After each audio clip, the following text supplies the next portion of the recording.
नमस्कार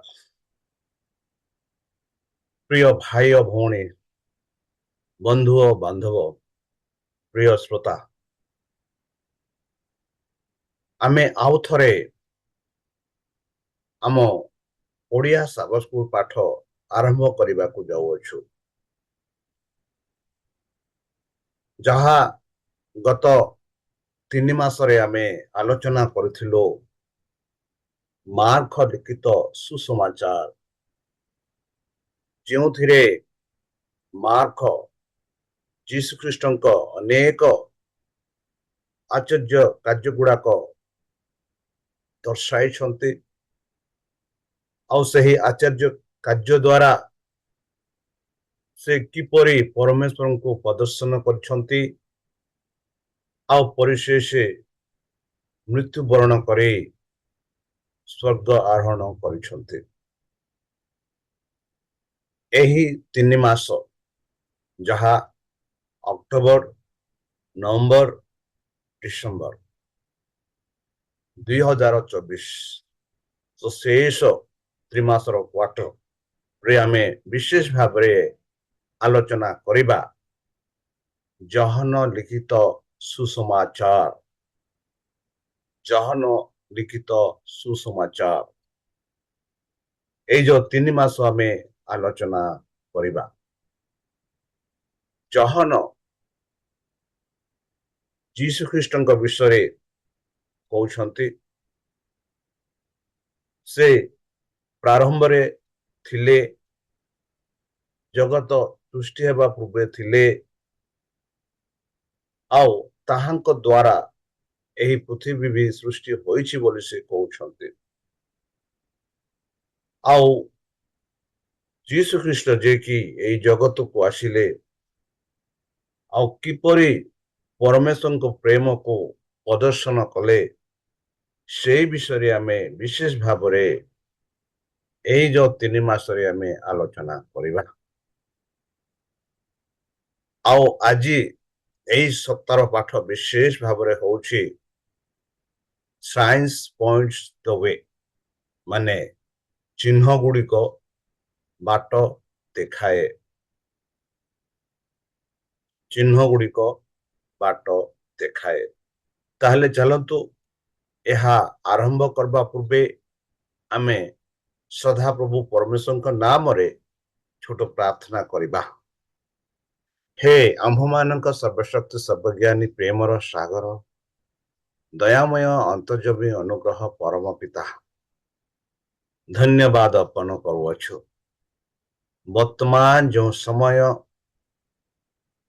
ए ओडिया सब स्कूल पाठ ध्यान करबा पाई समय मान को देयछ यहा बुझिबा पाई यहा जानिबा पाई जा द्वारा कि आमे शक्ति प्राप्त करि परिबु जा द्वारा कि आम विश्वास जीशु को ठारे दृढ़ रूपे गठित होई परिबो जहा द्वारा तांको नाम रे आमे परित्राण प्राप्त होई परिबु।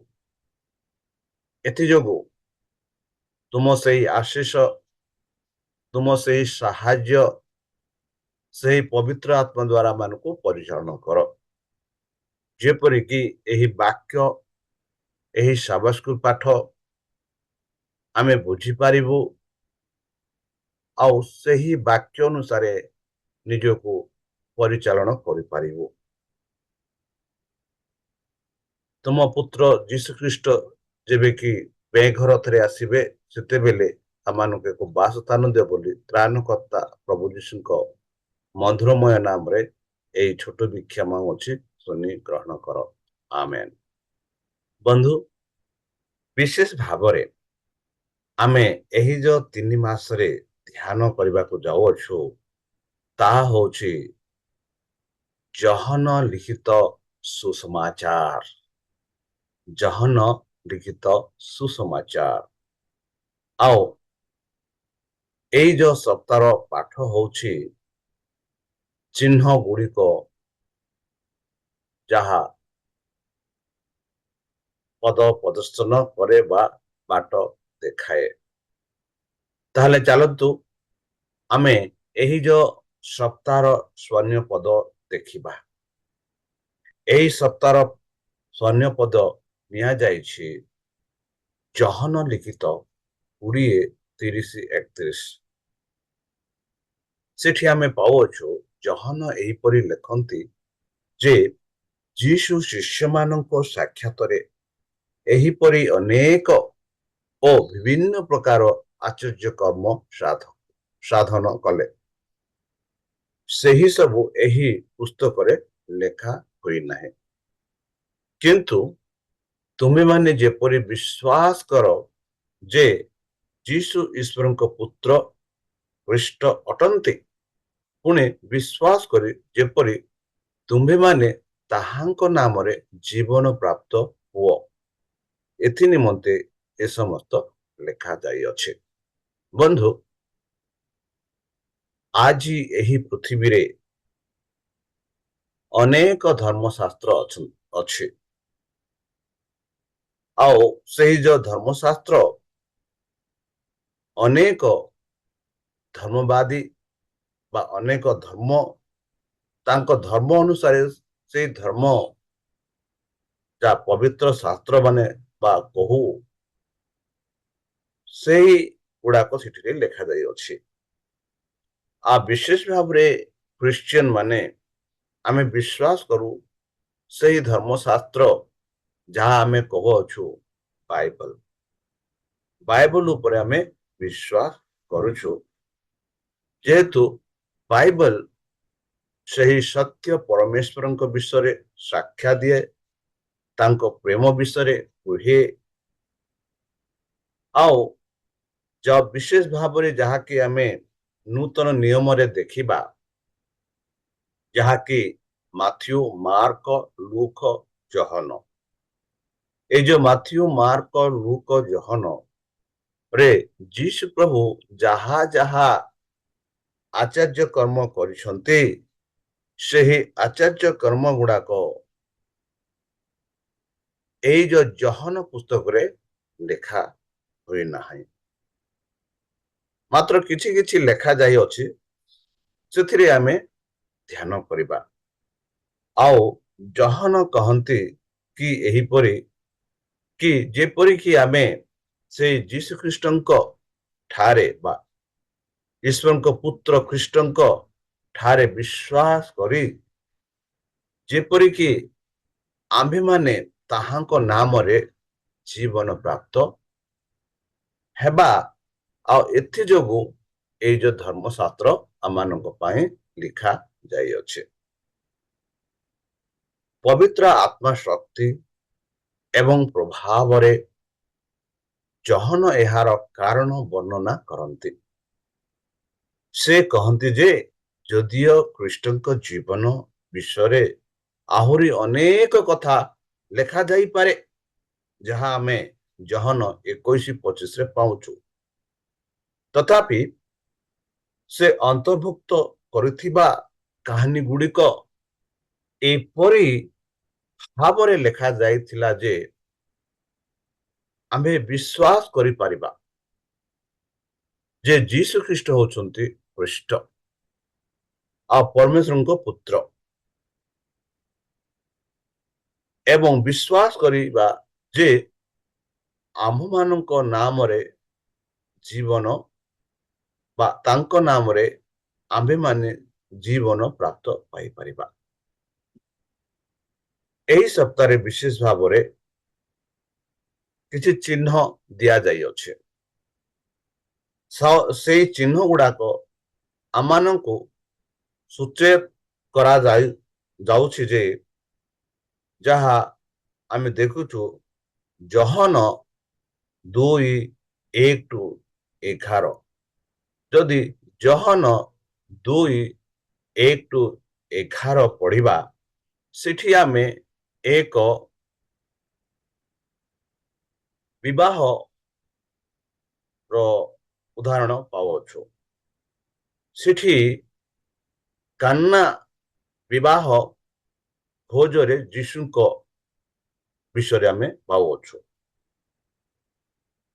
ଦ୍ୱିତୀୟ ଦିବସରେ ଗାଲିଲେର କାନାନରେ ଗୋଟିଏ ବିବାହ ହେଲା ବୋଲି ପବିତ୍ର ଶାସ୍ତ୍ର ବାଇବଲ ଆମମାନଙ୍କୁ କହୁଛି।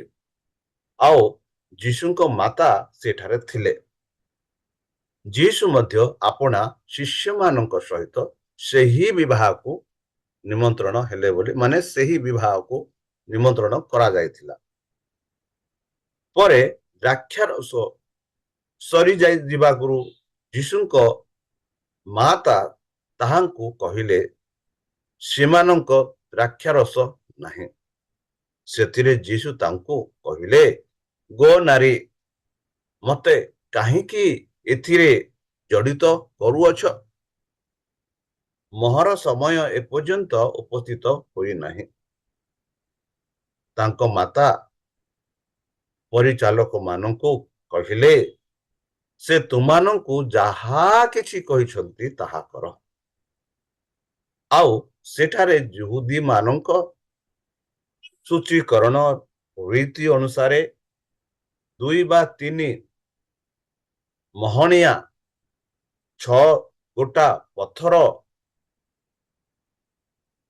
ଜାହାଲା ରଖାଯାଇଥିଲା। ଯୀଶୁ ସେମାନଙ୍କୁ କହିଲେ, ଜାହାଲା ଗୁଡ଼ିକ ପାଣିରେ ଭର୍ତ୍ତି କର। ସେଥିରେ ସେମାନେ ସେହି ସବୁ ହନ୍sh ପର୍ଯ୍ୟନ୍ତ ଭର୍ତ୍ତି କଲେ। ଆଉ ସେ ସେମାନଙ୍କୁ କହିଲେ, ଏବେ କାଢି ନେଇ ଭୋଜର ଅଧ୍ୟକ୍ଷଙ୍କ ନିକଟକୁ ଘେନିଯାଅ। ସେଥିରେ ସେମାନେ ଘେନି ନେଲେ।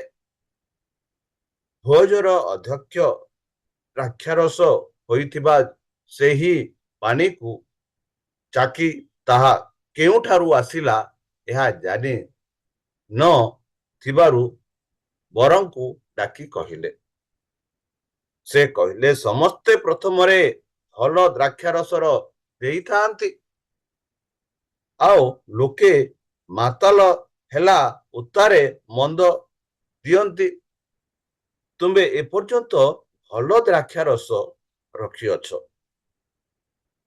ଯୀଶୁ ଏହି ପ୍ରକାରେ ଗାଲିଲର କାନାନାରେ ଆଚାର୍ଯ୍ୟ କର୍ମ ଆରମ୍ଭ କରି ଆପନା ଲୋକ ମାତାଲ ହେଲା ଉତ୍ତାରେ ମନ୍ଦ ଦିଅନ୍ତି, ଯାହା ଆମେ ଦେଖୁଛୁ। ଯୀଶୁ ଏହି ପ୍ରକାରେ ଗାଲିଲର କାନାନାରେ ଆଚାର୍ଯ୍ୟ କର୍ମ ଆରମ୍ଭ କରି ଆପନା ମହିମା ପ୍ରକାଶ କଲେ। ବନ୍ଧୁ, ଆପନା ମହିମା ପ୍ରକାଶ କଲେ।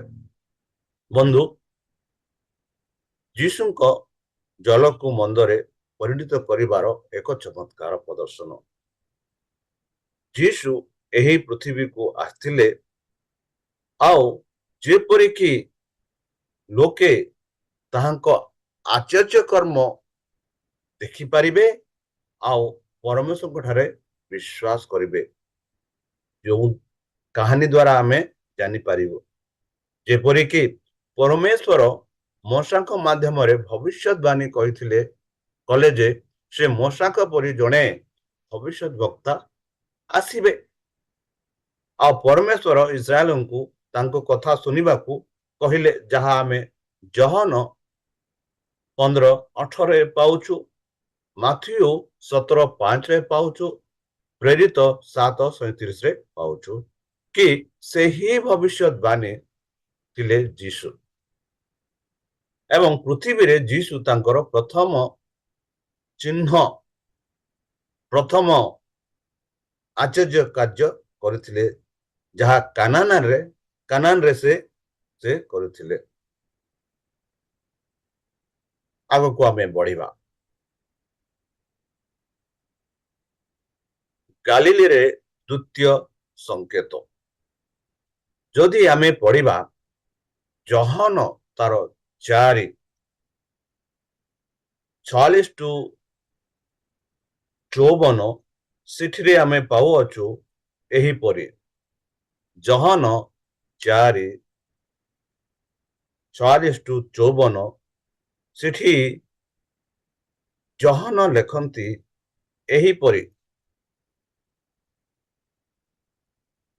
ସେ ଲେଖନ୍ତି ଏହିପରି ଯେ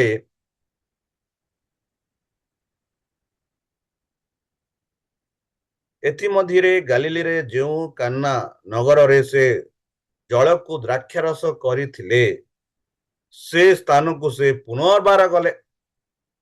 ଆଉ ଜଣେ ରାଜକର୍ମଚାରୀ ଥିଲେ, ତାଙ୍କ ପୁତ୍ର କଫର୍ଣ୍ଣାଉମରେ ପଡ଼ିଥିଲେ। ଯୀଶୁ ଯିହୁଦା ପ୍ରଦେଶକୁ ଗାଲିଲୀକୁ ବାହାରି ଆସିଅଛନ୍ତି ଏହା ଶୁଣି ସେ ତାହାଙ୍କ ନିକଟକୁ ଯାଇ ସେ ଯେପରି ଆସି ତାଙ୍କ ପୁତ୍ରଙ୍କୁ ସୁସ୍ଥ କରନ୍ତି ଏଥିପାଇଁ ତାହାଙ୍କୁ ଅନୁରୋଧ କରିବାକୁ ଲାଗିଲେ, କାରଣ ସେ ମୃତ୍ୟୁବତ୍ ହୋଇଥିଲା। ସେଥିରେ ଯୀଶୁ ତାଙ୍କୁ କହିଲେ, ଚିହ୍ନ ଓ ଅଭୂତ କର୍ମମାନ ନ ଦେଖିଲେ ତୁମେମାନେ କୌଣସି ପ୍ରକାରେ ବିଶ୍ୱାସ କରିବ ନାହିଁ। ରାଜକର୍ମଚାରୀ ତାହାଙ୍କୁ କହିଲେ, ହେ ପ୍ରଭୁ, ମୋର ପିଲାଟି ମରିବା ପୂର୍ବରୁ ଆସନ୍ତୁ। ଯୀଶୁ ତାଙ୍କୁ କହିଲେ, ଯାଅ, ତୁମର ପୁଅ ବଞ୍ଚିବ। ଯୀଶୁ ସେହି ବ୍ୟକ୍ତିଙ୍କୁ ଯେଉଁ ବାକ୍ୟ କହିଲେ ସେ ତାହା ବିଶ୍ୱାସ କରି ଚାଲିଗଲେ। ପୁଣି ସେ ଯାଉ ଯାଉ ତାଙ୍କ ଦାସମାନେ ତାଙ୍କୁ ଭେଟି ତାହାଙ୍କ ପୁତ୍ର ବଞ୍ଚିଲାଣି ବୋଲି କହିଲେ। ତେଣୁ କେଉଁ ଦଣ୍ଡରେ ତାହାର ସୁସ୍ଥତା ହେଲା ତାହା ସେ ସେମାନଙ୍କୁ ପଚାରିଲେ। ସେଥିରେ ସେମାନେ ତାଙ୍କୁ କହିଲେ, କାଲି 7ଟା ବେଳେ ତାହାକୁ ଜ୍ୱର ଛାଡ଼ିଗଲା। ଏଥିରେ ପିତା ବୁଝିଲେ ଯେ ଯୀଶୁ ଯେଉଁ ଦଣ୍ଡରେ ତୁମର ପୁତ୍ର ବଞ୍ଚିଲାଣି ବୋଲି ତାଙ୍କୁ କହିଥିଲେ ଠିକ୍ ସେହି ସମୟରେ ଏହି ଘଟିଥିଲା। ଆଉ ସେ ଆପେ ଓ ତାଙ୍କ ସମସ୍ତ ପରିବାର ବିଶ୍ୱାସ କଲେ। ବନ୍ଧୁ, ଯାହା ଏହି ଯୋଉ କାହାଣୀ ଦ୍ୱାରା ଆମେ ଜାଣିପାରୁଛୁ କି ସେହି ଗାଲିଲୀରେ ଆଉ ଥରେ ଆଉ ଏକ ଆଶ୍ଚର୍ଯ୍ୟ କର୍ମ ଯୀଶୁ ପ୍ରଭୁ କରିଥିଲେ। ଆଉ ସେହି ଆଶ୍ଚର୍ଯ୍ୟ କର୍ମ ଯାହା ମୁଁ ବର୍ତ୍ତମାନ ପଢିଲି। ପ୍ରଥମେ ମହାପୁରୁଷଙ୍କ ଅନୁରୋଧ ଉପରେ ଯୀଶୁଙ୍କ ପ୍ରତିକ୍ରିୟା କଠୋର ମନେ ହୋଇପାରେ, ତଥାପି ଏହି ଅଧିକାରୀ ଯୀଶୁଙ୍କ ଉପରେ ବିଶ୍ୱାସ କରିବା ପାଇଁ ତାଙ୍କ ପୁତ୍ରର ଆରୋଗ୍ୟକୁ ମାନଦଣ୍ଡ କରିଥିଲେ। ଯୀଶୁ ତାଙ୍କ ହୃଦୟକୁ ପଢିଥିଲେ ଏବଂ ଆଧ୍ୟାତ୍ମିକ ଅସୁସ୍ଥତାକୁ ଦର୍ଶାଇଥିଲେ, ଯାହା ତାଙ୍କ ପୁତ୍ରର ଜୀବନ ଘାତକ ରୋଗ ଠାରୁ ଅଧିକ ଗଭୀର ଥିଲା। ନୀଳ ଆକାଶରୁ ବଜ୍ରପାତ ଭଳି ବ୍ୟକ୍ତି ଜନକ ହଠାତ୍ ଅନୁଭବ କଲେ ଯେ ତାଙ୍କ ଆଧ୍ୟାତ୍ମିକ ଦାରିଦ୍ର୍ୟ ତାଙ୍କ ପୁଅର ଜୀବନରେ ହରାଇପାରେ। ଏହା ସ୍ୱୀକାର କରିବା ଜରୁରୀ ବନ୍ଧୁ ଯେ ଚମତ୍କାର ମାନେ ଯୀଶୁଙ୍କୁ ମସିହ ବୋଲି ପ୍ରମାଣିତ କରିନଥିଲା। ଅନ୍ୟମାନେ ଚମତ୍କାର ପ୍ରଦର୍ଶନ କରିଛନ୍ତି, କେହି ପ୍ରକୃତ ଭବିଷ୍ୟବାଣୀ, ଆଉ କିଏ ମିଥ୍ୟା ଚମତ୍କାର କେବଳ ଆଲୋକିତର ଅସ୍ତିତ୍ୱ ପ୍ରକାଶ କରେ। ସେମାନେ ନିଜେ ଏହାର ଅର୍ଥ ନୁହନ୍ତି ଯେ ପରମେଶ୍ୱର ହିଁ ସେମାନଙ୍କୁ କରୁଥିବା ବ୍ୟକ୍ତି ହେବା ଉଚିତ। ବନ୍ଧୁ, ଦୁଃଖରେ ମହାପୁରୁଷ ଜନକ ଯୀଶୁଙ୍କ ଦୟାରେ ନିଜକୁ ନିୟୋଜିତ କଲେ ଏବଂ ତାଙ୍କ ପ୍ରକୃତ ଆରୋଗ୍ୟ କରିବା ପାଇଁ ଯୀଶୁଙ୍କୁ ଅନୁରୋଧ କଲେ। ଯୀଶୁ ପ୍ରତିକ୍ରିୟା ଆଶ୍ୱସ୍ତିକର ଥିଲା। ସେ କହିଲେ, ଯାଅ, ତୁମର ପୁତ୍ର ବଞ୍ଚିବ, ଯାହା ଆମେ ଜହନ 4:50ରେ ପାଉଛୁ। ବନ୍ଧୁ, ତାହେଲେ ଚାଲନ୍ତୁ ଆମେ ଆଗକୁ ବଢିବା। ଆଉ ଗୋଟିଏ ଆଶ୍ଚର୍ଯ୍ୟ କର୍ମ ଦେଖିବା, ଆଉ ଗୋଟେ ଚମତ୍କାର ଦେଖିବା, ଯାହା ଆମେ ଦେଖୁଅଛୁ ଜହନ 5:9ରେ ବେଥସେଡ଼ା ପୋଖରୀରେ ଆଉ ଗୋଟିଏ ଚମତ୍କାର। ଚାଲନ୍ତୁ ଆମେ ଦେଖିବା ସେହି ବିଷୟରେ। ଜହନ 5:1-9। ଜହନ 5:1-9। ଏଠି ଆମେ ପାଉଛୁ ଏକ 38 ବର୍ଷର ରୋଗୀର ସୁସ୍ଥତା ବିଷୟରେ। ଏଠି କୁହାଯାଉଛି ଏଥି ଉତ୍ତାରେ ଯହୁଦୀ ମାନଙ୍କର ଗୋଟିଏ ପର୍ବ ପଡିଲା, ଆଉ ଯୀଶୁ ଜେରୁସାଲେମକୁ ଯାତ୍ରା କଲେ। ଆଉ ଜେରୁସାଲେମର ମେଷ ଦ୍ୱାର ନିକଟରେ ଗୋଟିଏ ପୁଷ୍ପରଣୀୟ ଅଛି। ଏବ୍ରି ଭାଷାରେ ତାହାକୁ ବେଥସେବା ବେଥେସଦା ବୋଲି କହନ୍ତି। ତାହାର 5ଟି ମଣ୍ଡପ, ସେଗୁଡ଼ିକରେ ଅନେକ ଅନେକ ପୀଡ଼ିତ, ଅନ୍ଧ, ଖଞ୍ଜ ଓ କୃଷାଙ୍ଗ ପଡ଼ି ରହୁଥିଲେ। ସେମାନେ ଜଳ ସଞ୍ଚନ ଅପେକ୍ଷାରେ ରହୁଥିଲେ, କାରଣ କୌଣସି ସମୟରେ ପ୍ରଭୁଙ୍କର ଜଣେ ଦୂତ ପୁଷ୍ପରଣୀୟରେ ଅବତରଣ କରି ଜଳ କମ୍ପାଉଥିଲେ। ଆଉ ଜଳ କମ୍ପିଲା ପରେ ଯେ କେହି ପ୍ରଥମରେ ସେଥିରେ ପ୍ରବେଶ କରୁଥିଲା, ଯେକୌଣସି ରୋଗରେ ଆକ୍ରାନ୍ତ ହୋଇଥିଲେ ସୁଦ୍ଧା ସେ ସୁସ୍ଥ ହେଉଥିଲା। ସେଠାରେ ଏକ 38 ବର୍ଷାବଧି ରୋଗଗ୍ରସ୍ତ ଜଣେ ଲୋକ ଥିଲା। ଯୀଶୁ ତାକୁ ପଡ଼ି ରହିଥିବା ଦେଖି ବହୁ କାଳର ରୋଗୀ ବୋଲି ଜାଣି ତାକୁ ପଚାରିଲେ, ତୁମେ କଣ ସୁସ୍ଥ ହେବାକୁ ଇଚ୍ଛା କରୁଛ? ରୋଗୀଟି ତାହାକୁ ଉତ୍ତର ଦେଲା, ମହାଶୟ, ଜଳ କମ୍ପିବା ସମୟରେ ମୋତେ ପୋଖରୀରେ ଭିତରକୁ ଘେନି ଯିବା ପାଇଁ ମୋର କେହି ନାହାନ୍ତି, ଆଉ ମୁଁ ଯାଉ ଯାଉ ଅନ୍ୟ ଜଣେ ମୋ ଆଗରୁ ପଶିଯାଏ। ଯୀଶୁ ତାକୁ କହିଲେ, ଉଠ, ତୁମର ଖଟିଆ ଘେନି ଚାଲ। ସେହି କ୍ଷଣି ସେ ଲୋକଟି ସୁସ୍ଥ ହେଲା ଓ ଆପଣାର ଖଟିଆ ଘେନି ଚାଲିବାକୁ ଲାଗିଲା। ସେ ଦିନ ବିଶ୍ରାମ ବାର ଥିଲା। ବନ୍ଧୁ, ଯେଉଁ ଆଶ୍ଚର୍ଯ୍ୟ କାର୍ଯ୍ୟ ବର୍ତ୍ତମାନ ଆମେ ଦେଖିଲୁ, ସେଇ ଯୋଉ ବ୍ୟକ୍ତି 38 ବର୍ଷ ସେଇ ପୋଖରୀରେ ରହିଥିଲେ ସୁସ୍ଥ ହେବା ପାଇଁ, ଆଉ ଯୀଶୁ ଖ୍ରୀଷ୍ଟ ତା ପାଖକୁ ଆସି ତାକୁ ସୁସ୍ଥ କଲେ, ଆଉ ସେ ସୁସ୍ଥ ଲାଭ କଲେ। ଯେପରି ଯୀଶୁ କହିଲେ, ଉଠ, ଖଟିଆ ଉଠେଇ ଚାଲ। ସେ ଯୀଶୁଙ୍କ ଠାରେ ବିଶ୍ୱାସ କଲେ, ଆଉ ସେ ବିଶ୍ୱାସ ଦ୍ୱାରା ସେ ଠିଆ ହେଲେ, ଖଟିଆ ନେଲେ, ଆଉ ଚାଲିଗଲେ। ବନ୍ଧୁ, ଯୀଶୁ ଏହି ପୀଡ଼ିତାକୁ ତାଙ୍କ ଉପରେ ବିଶ୍ୱାସ କରିବାକୁ କହନ୍ତି ନାହିଁ। ସେ କେବଳ କୁହନ୍ତି, ଉଠ, ଖଟିଆ ବା ବିଛଣା ଉଠାଇ ଚାଲିଯାଅ।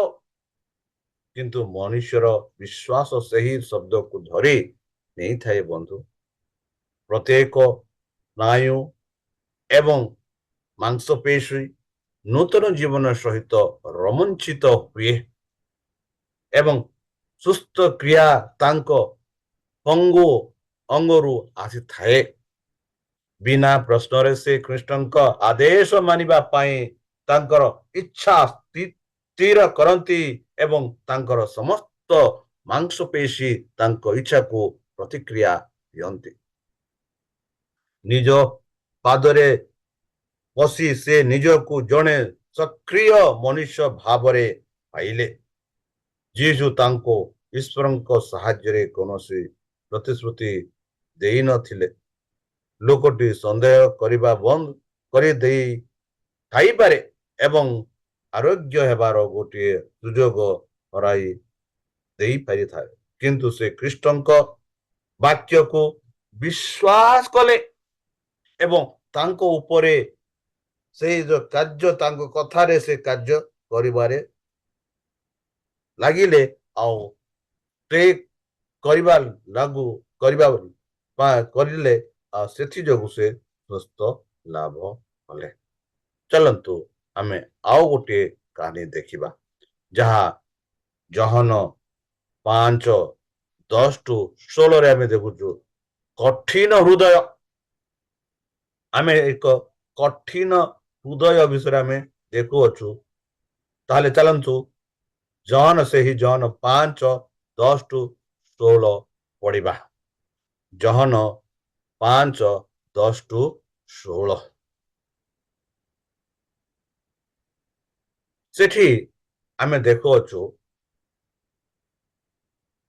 अतबे यहूदी माने सुस्थ होइथिबा लोकକୁ କହିବାକୁ ଲାଗିଲେ कौन कहले आज विश्राम बार खटिया बही नहीं जिबा तुम निमंते विधि संकट नुहे किंतु से सेमानंकु उत्तर देले जे मते सुस्थ कले से मते कहले तुमर खटिया घेनी चलो से माने ताकू पचारिले तुमर खटिया घेनी चलो बोली जे तुमको कहिला से लोक किए किंतु से किए ता से ही सुस्थ होइतिबा लोक जानि नथिला कारण से स्थान रे बहुत लोक थिबारु जीसु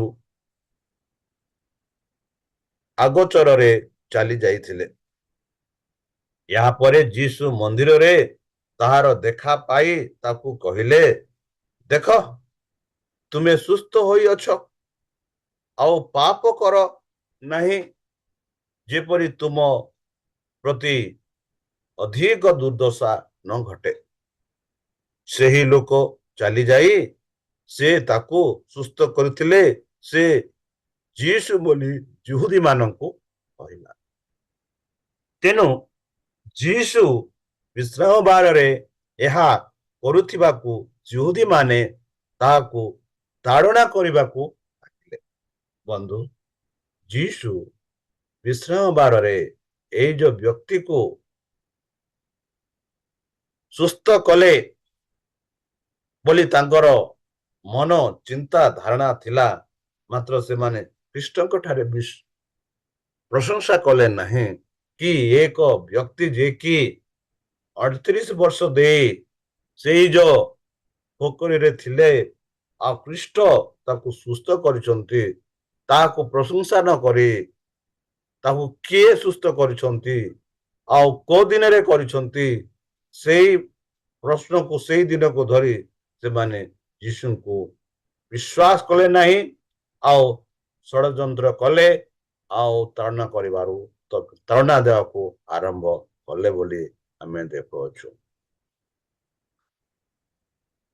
चलंतु आमे आगु को बढ़िबा यीशु को दाबी सेही जो मार्क सेही जो जहन 5:16-18 पढ़िबा विश्राम दिन यीशु को कार्य पाए यीशु को कहीं की निर्यातना दिया जाइथिला बोली जदि प्रश्न पचार दिबो से जहन 5:18 चिंताजनक होई पारे कारण यह कहा जाए जे यीशु विश्राम बार भंग करथिले बोली तथापि जहन 5:16-18 रे ऊपर रे टिकिए नजर पकाइले जना पड़े जे जीसु जुक्ति करंती जे विश्राम दिन तांकर कार्य तांक पितांक सहित तांकर संपर्क सहित समान बोली से कहंती परमेश्वर विश्राम दिन ब्रह्मांड को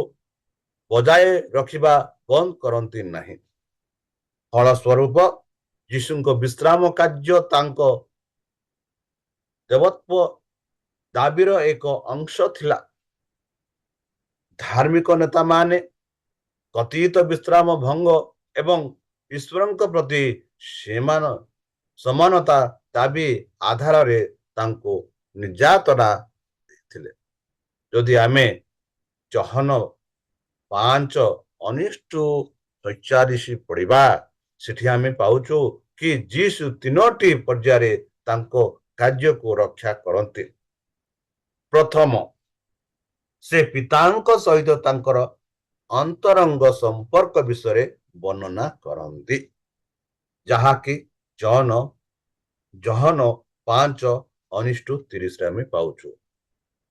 ଯୀଶୁ ସୂଚିତ କରନ୍ତି ଯେ ସେ ଏବଂ ତାଙ୍କର ପିତା ସତ୍ ଭାବରେ କାର୍ଯ୍ୟ କରନ୍ତି, ବୋଲେ ମିଶି କାର୍ଯ୍ୟ କରନ୍ତି। ଏପରି ଭାବରେ ସେ ଯୀଶୁଙ୍କ ପାଖରେ ଉଭୟ ମୃତ୍ୟୁ ବ୍ୟକ୍ତିଙ୍କୁ ବିଚାର କରିବା ଏବଂ ପୁନରୁଦ୍ଧାର କରିବା ସକ୍ଷମ ଅଟନ୍ତି ବୋଲି ଜହନ 5 ତାର 25-30 ଆମେ ପାଉଛୁ। ଦ୍ୱିତୀୟତ୍ୱ, ଯୀଶୁ ତାଙ୍କ ପ୍ରତିରକ୍ଷା ପାଇଁ ଦ୍ରୁତ ଗତିରେ 4 ଜଣ ସାକ୍ଷୀ ବୋଲି ଡାକନ୍ତି।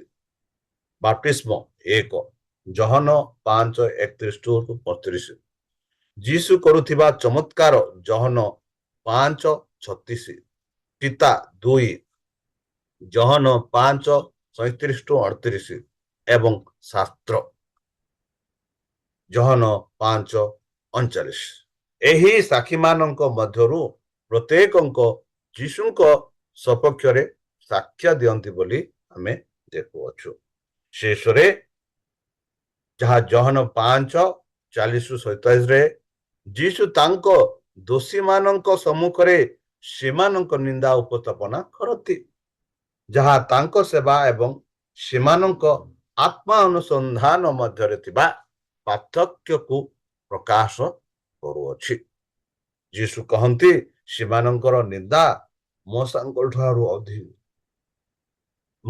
ଠାରୁ ଆସିବ, ଜହନ 5:39-40, ଯାହାଙ୍କ ଉପରେ ସେମାନେ ଆଶା ରଖନ୍ତି।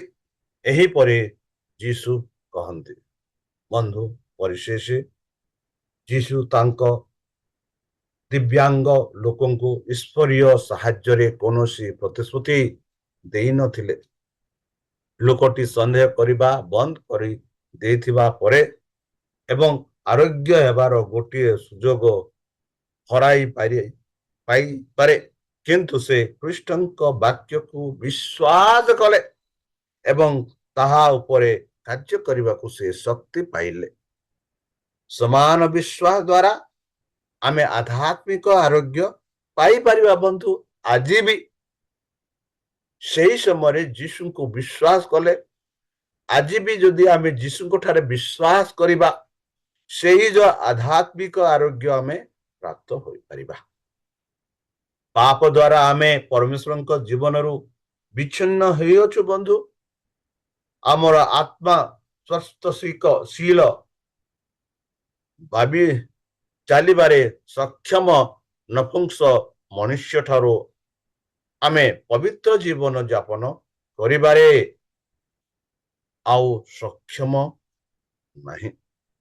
ଏହି ନିରାଶ ସଂଘର୍ଷ କରୁଥିବା ଲୋକଙ୍କୁ ଉପରକୁ ଦେଖିବାକୁ ଦିଅନ୍ତୁ।